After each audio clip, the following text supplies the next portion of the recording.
Right. All right. Hey, Brandon, congratulations on winning your 40-45 heat today. How you feel? I feel good.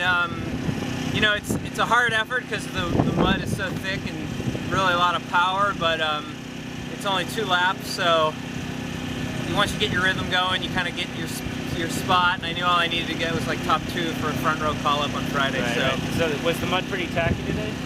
It was actually, it has a lot of water in it still, so it's pretty fluid, so you can kind of muscle through it. I mean, sections were thick and peanut buttery, right? But of course, it's just, if it wasn't muddy, this would be a pretty fast course. So the mud makes it a little more challenging, which is good for me. Right, you like it a little bit. I love it. Yeah. Great. How do you feel about how the conditions might change coming into Friday's race? Well, just looking at the weather, you know, it looks like it's going to freeze. And that's what happened last year here. We had that freeze-thaw cycle going on. Right.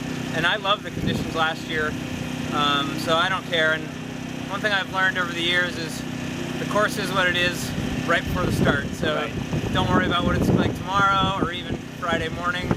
What matters is what it's like at our start time. And I don't know, in the afternoon it could soften up if it does freeze the night before. So. Right. What do you think about this course as compared to racing on the Elite course last year? You know, it's very similar. Flat for most of it, but a few technical sections, and then a couple. These run-ups are actually longer. Okay. And the descents out of them, or I guess there's only one descent.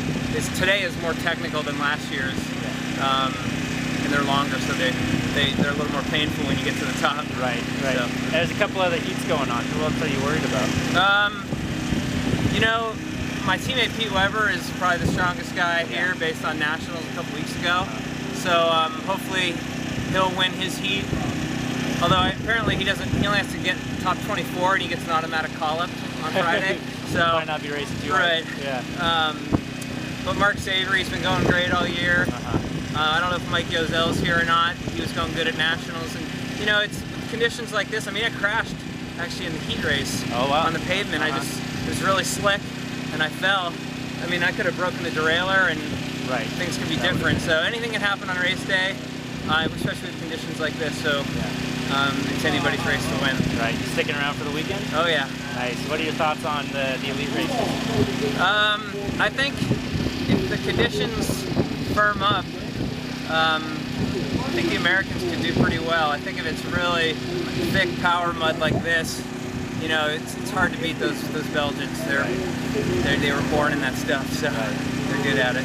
So right on. Yeah. So you're racing Friday. I guess we're not going to see you at the single speed race on Thursday then? Maybe with a beer in my hand, but not on a bike. So. Right on. Well, we hope to see it. Well, congratulations. Right. Thank you. Go good drive. All right. Thank you. Take care.